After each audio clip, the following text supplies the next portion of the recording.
di pala yun, no? Na nandun ka na sa rurok ng mga hinahangad ng maraming tao, pero unsatisfied ka pa rin. Maraming mga milyonaryo, kayang bumili ng tao.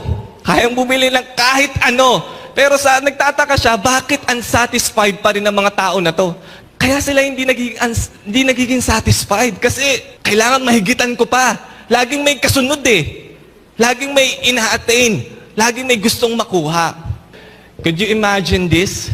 Na inubos mo lahat ng effort mo, lahat ng talino mo, lahat ng lakas mo to prosper doon sa pursuit mo. At the end ng buhay mo, when you are in your deathbed, all of this doesn't matter. No matter how many houses you will have in the pursuit at your deathbed, sasabihin mo lang din, lahat pala ng yon, balewala. Don't let the things in this life steal your life from you. Akala mo, yun ang buhay mo.